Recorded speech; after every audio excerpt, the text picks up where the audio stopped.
Breaking news! Nagpaputok ang China ng hypersonic missile east of Luzon. Mach 6 habang lumilipad. Mach 10 pag tumama na. Range, 1,500 kilometers. 10 beses na mas mabilis sa tunog. Sapat na bilis para maabot ang Metro Manila habang kumakain ka ng Chicken Joy. Hindi sinabi ng Beijing na ito ay mensahe. Hindi na kailangan. Pero habang pinupost ng China ang video na yan, pumipirma na ng papeles ang Pilipinas para sa isang package deal. At nakaposisyon na ang US sa lugar na hindi makita ng China.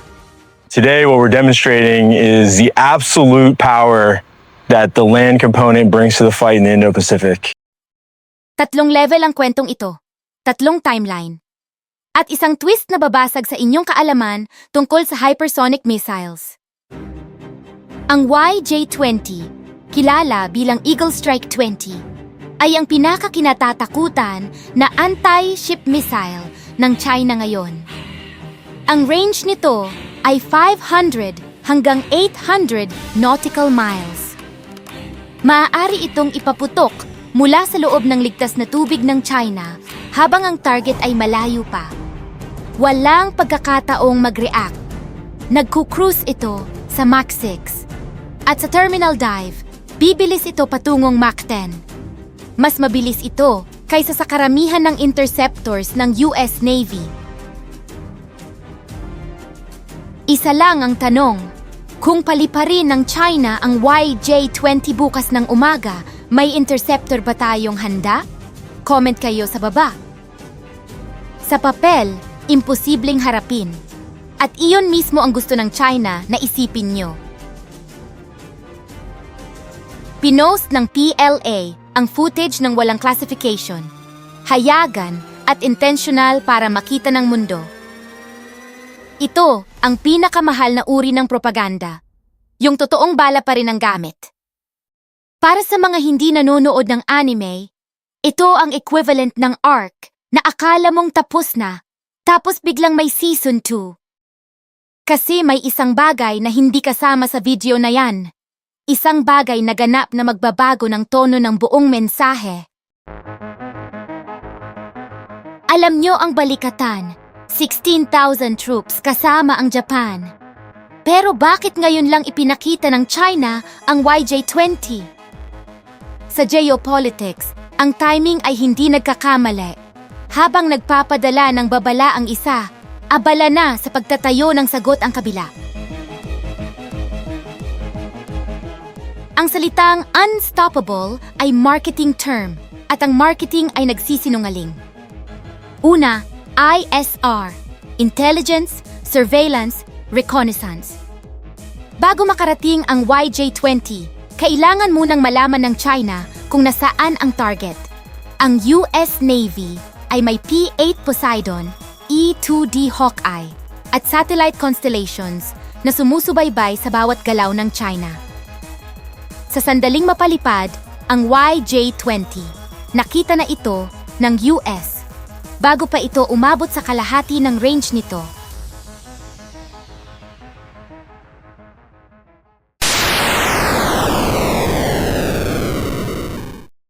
Pangalawa, ang SM-6.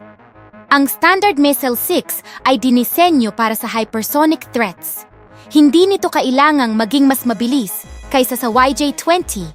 Kailangan lang nitong malaman kung saan pupunta ang YJ-20. Ito ay hindi speed versus speed. Ito ay math versus bilis. At ang math ang palaging nananalo. Pangatlo, ang isang missile ay hindi nananalo sa digmaan ng mag-isa. Kahit matumpok ang isang barko, sino ang nasa likod nito? Anong alliance ang handang kumilos sa loob ng 24 hours? Doon nagsisimula ang bahaging matagal ng pinaplano ng Pilipinas ng tahimik. Habang nagtatalo ang mga eksperto, may dokumentong tahimik na pinirmahan ng DND. Delivery confirmed, 12 FA-50 Block 70 fighter jets. Bahagi ng pinakaambisyosong modernization sa kasaysayan ng Philippine Air Force. 11.88 billion pesos, $700 million ang halaga nito. Cornerstone ng Horizon 3 para sa minimum credible defense.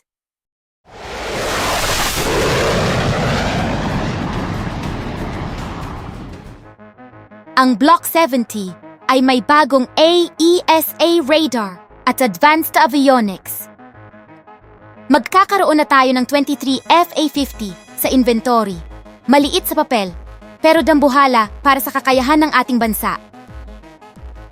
Sa tingin ninyo, sapat na ba ang FA-50 Block 70 para sabihing handa na ang Pilipinas? O kailangan pa natin ng mas marami? Pero hindi pa yan ang twist. KF-21 Boramay. 3 salita na magbabago sa lahat.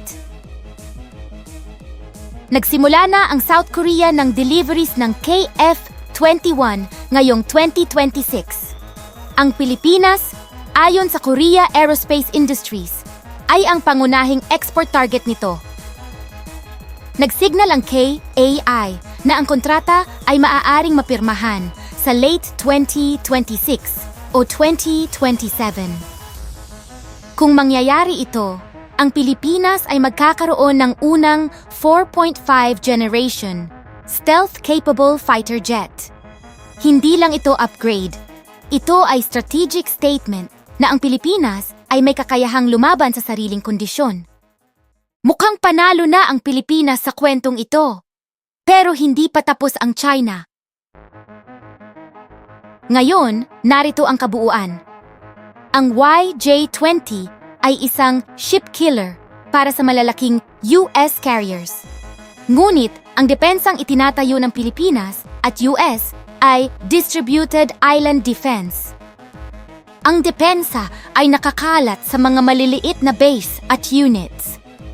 Ang YJ-20 ay isang sledgehammer na idinisenyo para sa isang mundo na hindi na umiiral sa West Philippine Sea.